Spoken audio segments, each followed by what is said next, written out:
여호와 하나님, 우리 인생을 만드시고 우리를 그냥 두지 아니하시고 하나님의 생명의 은혜 가운데 살게 해주셔서 감사합니다. 말씀이신 예수 그리스도, 우리 하나님의 독생자 예수 그리스도를 땅에 보내주셔서 우리를 살리시고 또 그분의 말씀이 성경에 기록되어 지금도 우리에게 생명의 말씀으로 양식으로 오늘도 우리가 그것을 먹으며 우리가 깨어 살아있게 해주신 것 감사합니다. 하나님, 하나님의 말씀과 또 그 말씀을 우리에게 알려주는 모든 사람들이 있어서 감사합니다.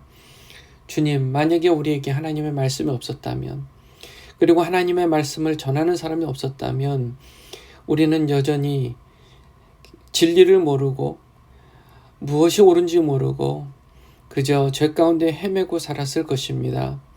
주님, 우리가 하나님의 말씀을 더욱 저희 마음에 붙들고 우리가 그 말씀을 붙든 은혜를 하나님 매일매일의 삶에 경험하게 하시고 하나님의 생명의 은혜 가운데 생명의 삶을 살아가게 주시옵소서.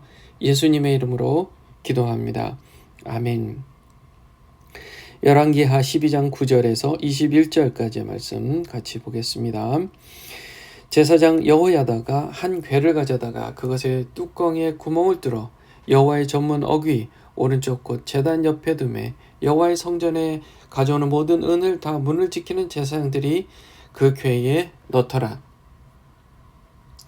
이에 그 궤 가운데 은이 많은 것을 보면 왕의 서기와 대제사장이 올라와서 여호와의 성전에 있는 대로 그 은을 계산하여 봉하고 그 달아본 은을 일하는 자 곧 여호와의 성전을 맡은 자의 손에 넘기면 그들은 또 여호와의 성전을 수리하는 목수와 건축하는 자들에게 주고 또 미장이와 석수에게 주고 또 여호와의 성전 파손한 데를 수리할 제목과 다듬은 돌을 사게 하며 그 성전을 수리할 모든 물건을 위하여 쓰게 하였으되 여호와의 성전에 드린 그 은으로 그 성전의 은 대접이나 불집게나 주발이나 나팔이나 아무 금 그릇이나 은 그릇도 만들지 아니하고 그 은을 일하는 자에게 주어 그것으로 여호와의 성전을 수리하게 하였으며 또 그 은을 받아 일꾼에게 주는 사람들과 회개하지 아니하였으니 이는 그들이 성실히 일을 하였습니다.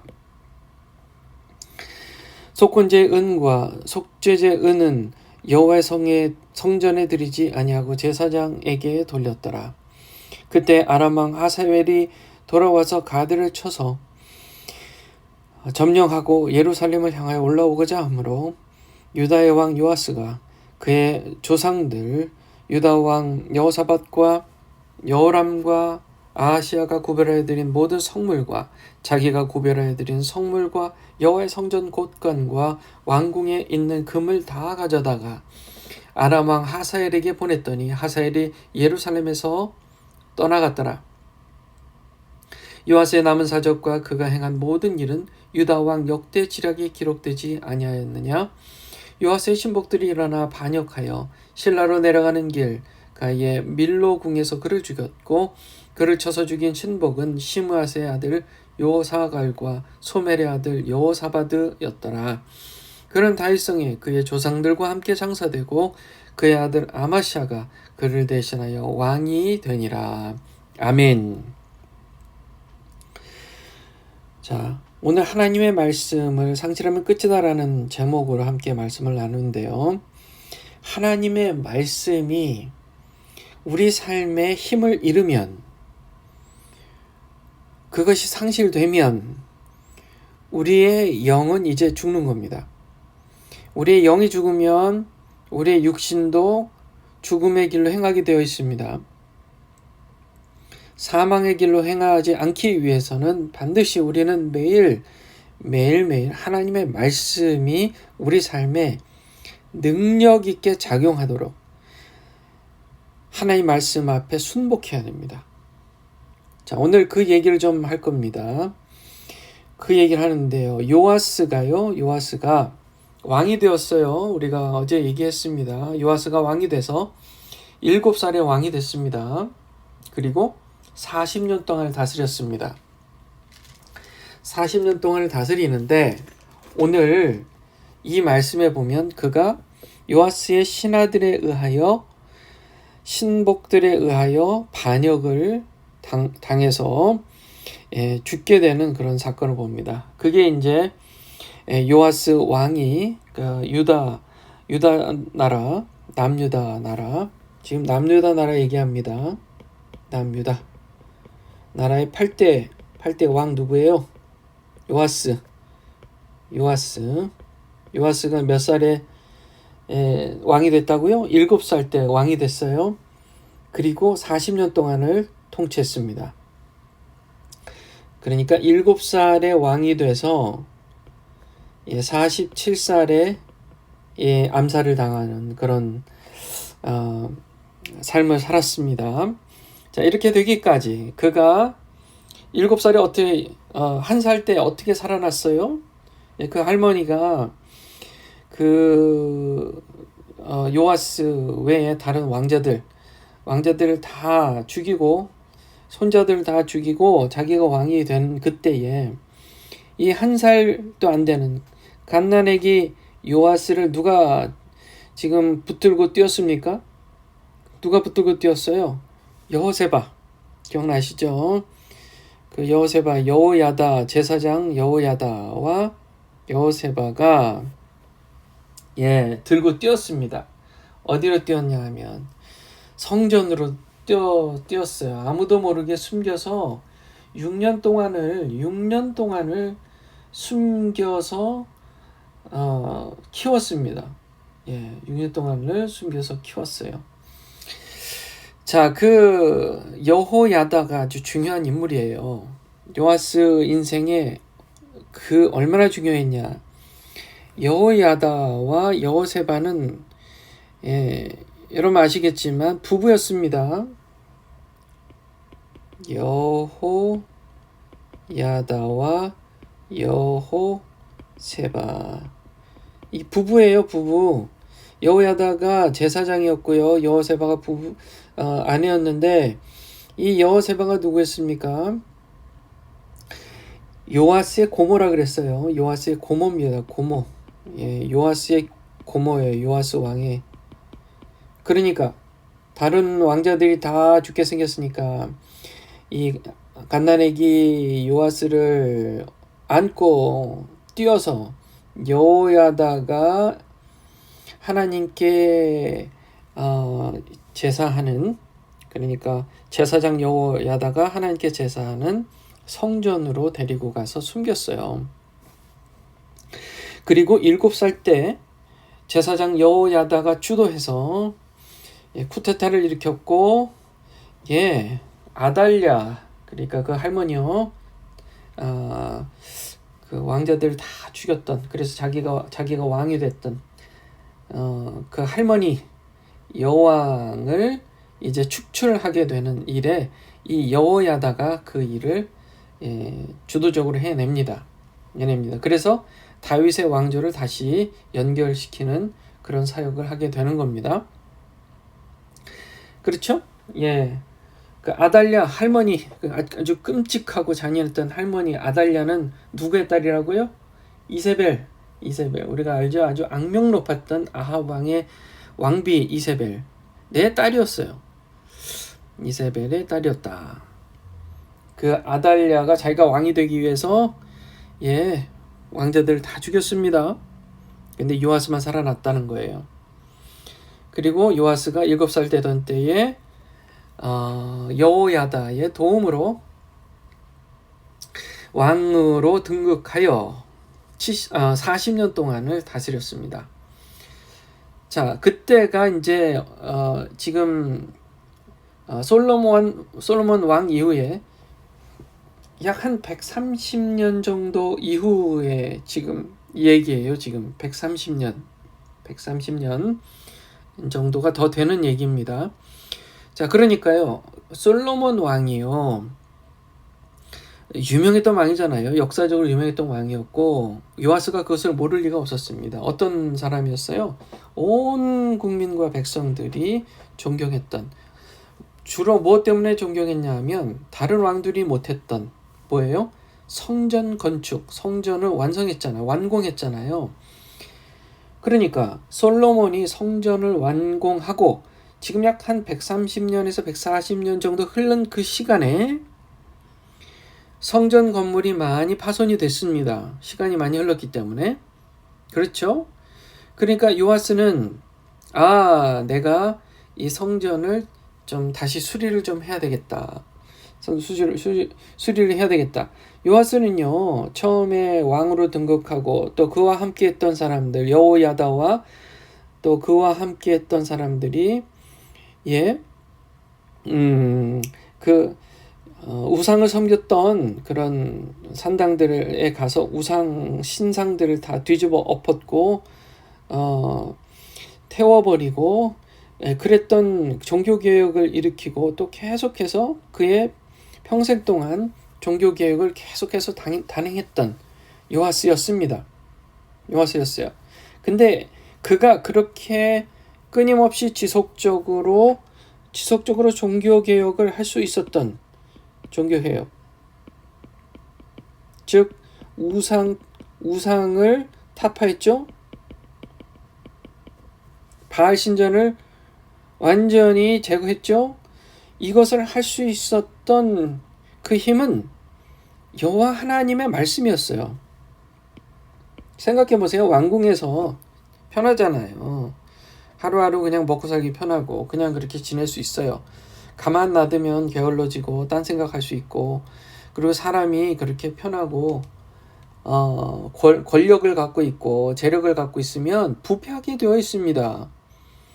그런데 그렇게라도 계속해서 종교개혁을 했고 또 이렇게 성전을 수리하고 고치고 하는 일에 노력을 할 수 있었던 힘은 바로 여호야다가 끊임없이 옳은 것이 무엇인지를 여호와의 말씀을 통해, 하나님의 말씀을 통해 계속해서 리마인드 해줬기 때문입니다. 어제도 우리가 얘기했습니다. 하나님의 말씀이 우리 가운데 함께 할 수 있도록 성령께서, 그리고 성령의 사람을 옆에 두어야 된다고 얘기했습니다. 오늘은 특별히 하나님의 말씀을 우리 삶에 계속해서 우리의 삶을 인도하도록 아침마다 새롭게 하나님의 말씀으로 우리가 계속해서 무장해야 된다. 그 얘기를 지금 하고 있는 겁니다. 그렇지 않으면 우리의 마음은 부패하게 되어 있어요. 성경을 읽어야 됩니다. 성경을 읽고 또 읽고 그 말씀 속에 들어있는 하나님의 마음을 우리 마음 가운데 계속 되새기고 또 되새겨야 됩니다. 요아스가 그렇게 할 수 있었던 것은 누가 옆에서 계속 하나님의 말씀을 알려줬기 때문에 그럴까요? 제사장 여호야다. 아버지 격이죠. 그를 살려줬고 그를 왕으로 세웠고 영적인 아버지가 되어 계속해서 하나님의 말씀을 알려줬습니다. 그래서 그 성전을 건축하기 위해서 그 방법까지도 개혁을 단행해서 성전에 헌물로 들어오는 은을 다른 데 쓰지 않고 성전 수리하는 데 쓸 수 있도록 그렇게 제도를 마련한 거예요.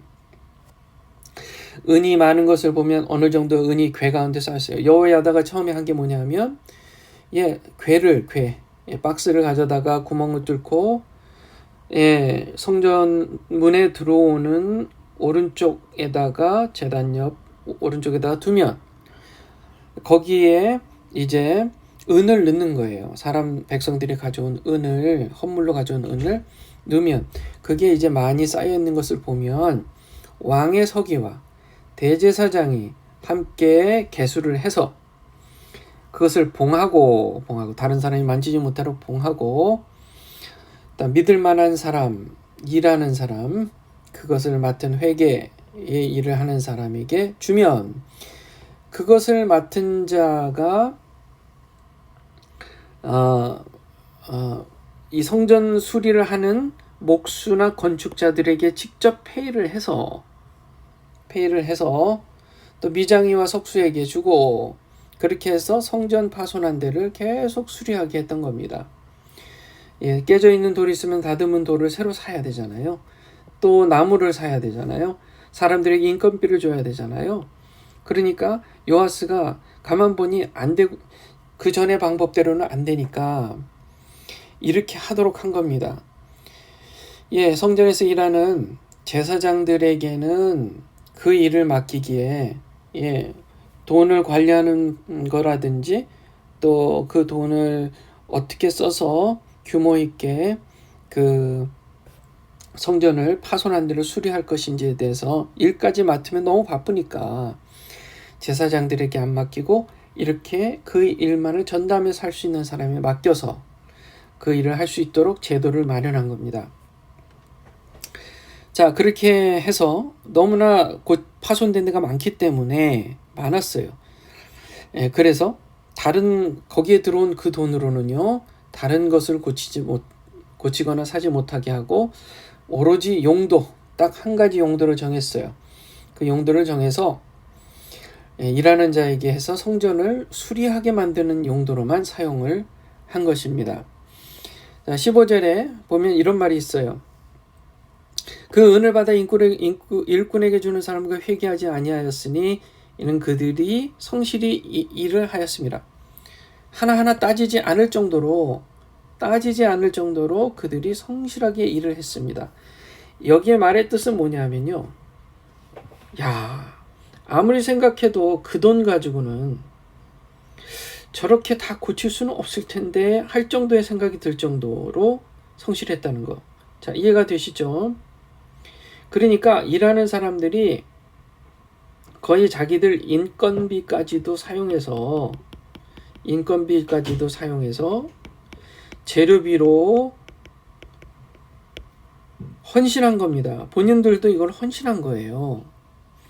그 정도로 누가 봐도 이들은 자기의 시간을 들여 그 시간에 받아야 할 인건비를 희생해서 재료를 더 좋은 것, 더 잘 준비된 것을 해서 성실하게 더 많은 시간 동안을 정해진 시간만 딱 하는 게 아니라 받은 것보다는 훨씬 더 많은 시간을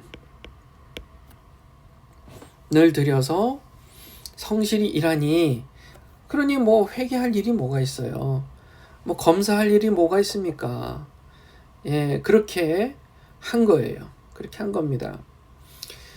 자, 그렇게 해서 나머지 이 용도로 들어온 은 외에 속건제의 은과 속죄제의 은, 속건제 드릴 때의 제물, 또 속죄제 드릴 때의 제물로서의 은은 성전 건축에 드리지 아니하고 제사장들의 생활비로 썼다. 이렇게 그것도 다 하나하나 지금 이 요아스 왕이 다 정확하게 할 수 있도록 제도를 정확하게 마련한 것입니다. 질서를 잡은 거예요. 자, 그런 때에 위기 상황이 닥쳤습니다. 자, 위기 상황이 닥치면 사람의 마음속에 뭐가 있는지가 보이죠? 요아스의 마음에 뭐가 있는지 이제 물 위로 드러납니다. 보세요. 요아스가 이렇게 열심히 일을 했어요. 훌륭하게 했습니다. 그것은 사실이에요. 그런데 아람 나라가 지금 쳐들어왔어요. 아람 왕 하사엘이 가드를 치고 이제 예루살렘까지 진군에 올라왔어요. 위기감이 느껴졌습니다. 요아스가요. 그랬을 때 우리가 바라는 건 요아스가 이렇게까지 하는 사람인데 하나님께 먼저 무릎을 꿇고 기도를 했겠지. 하나님, 저들이 쳐들어왔습니다. 아람이 쳐들어왔습니다. 어떻게 하면 좋을까요? 하겠지라는 기대를 우리가 하는데요.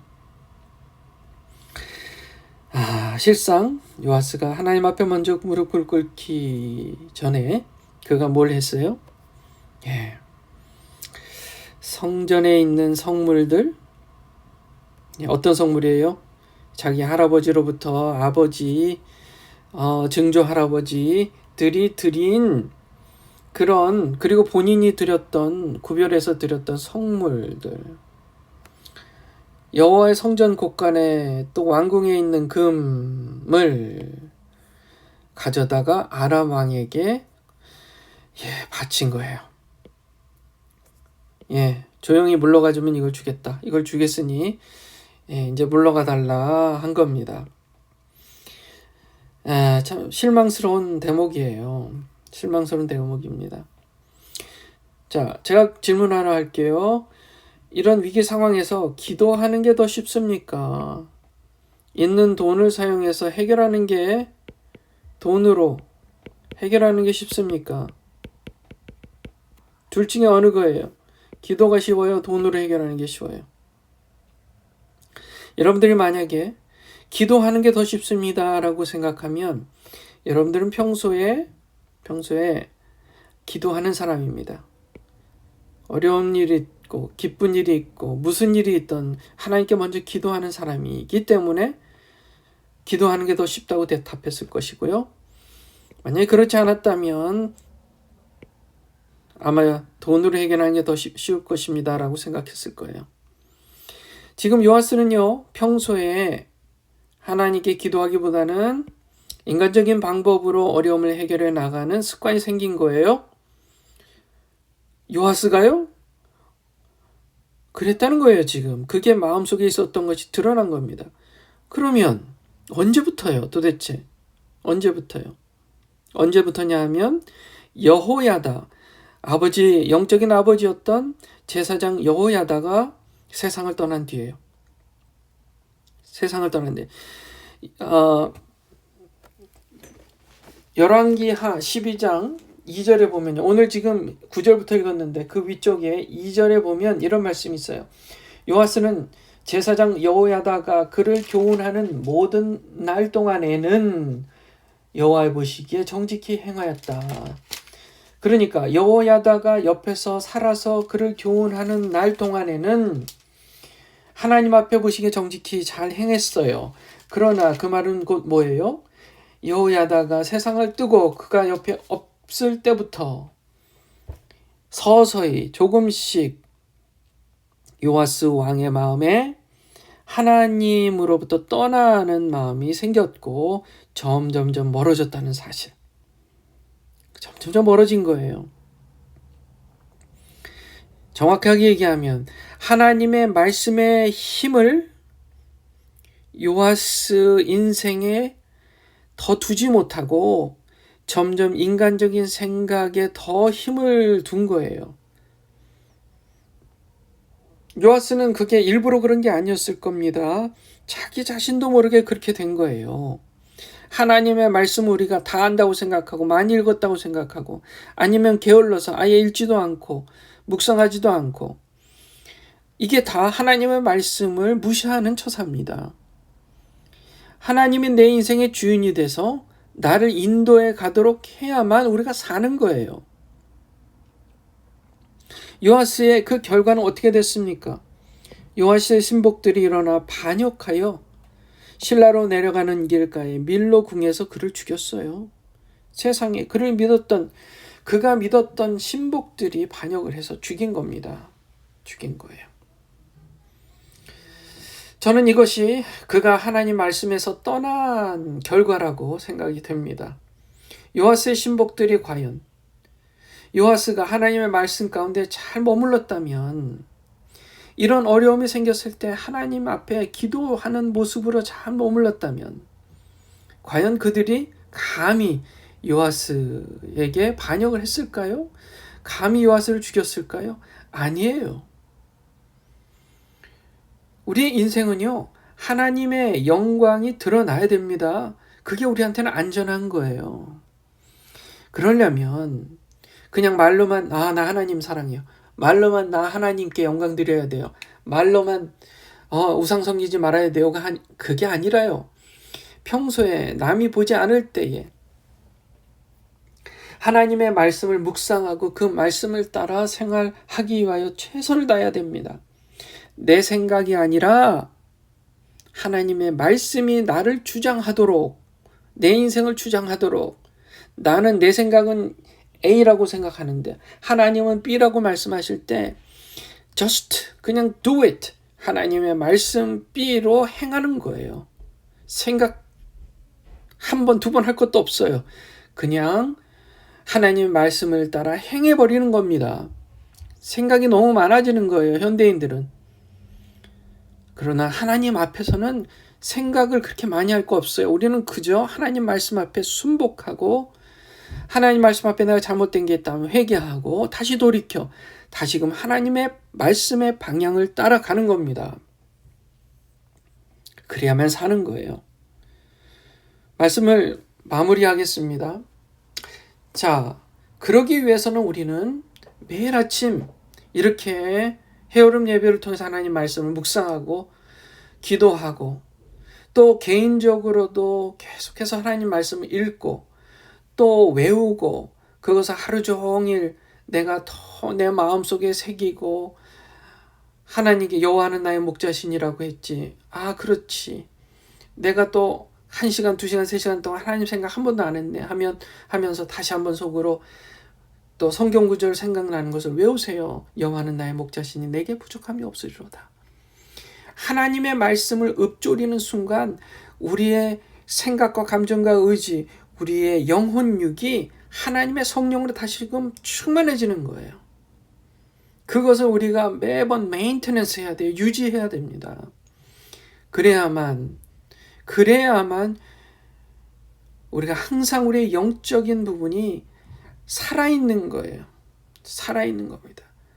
우리의 삶이 이 땅에서 삶이 장수하는 거예요. 우리가 하는 일마다 형통하는 거예요. 먼저 그의 나라와 의를 구하라. 그리하면 이 모든 것을 너에게 더하시리라. 그 말씀이 저와 여러분에게 오늘도 내일도 영원토록 능력을 발휘하게 될 줄을 믿습니다. 기도하겠습니다. 사랑이 많으신 하나님, 우리가 인생을 살아가면 나의 생각이 얼마나 단순하고 연약하고 아무것도 모르는 생각들인데 그저 내 생각에 의존해서 내 원하는 대로 살려고 고집부리는 것이 얼마나 정말 어떻게 보면 유치하고 고집스러운지요. 주님, 오늘 이 말씀을 통해 요아스의 스토리를 통해 다시 한번 배웁니다. 우리 곁에 하나님의 말씀을 얘기해 주는 사람을 두게 하시고 우리가 하나님의 말씀 매일 아침 묵상하게 하시고 또 내가 하나님의 말씀을 하루 종일 읊조리며 마음에 주야로 묵상하는 복된 사람들이 되게 해 주시옵소서. 감사드리며 예수님의 이름으로 기도합니다. 아멘. 이 말씀을 가지고 오늘 깊이 여러분들 묵상하시고요. 또 미국을 위해서 11월에 있을 대통령 선거를 위해서 기도해 주시고 또 계속해서 북한 땅이 열려서 복음이 들어가도록 여러분 기도 부탁드립니다.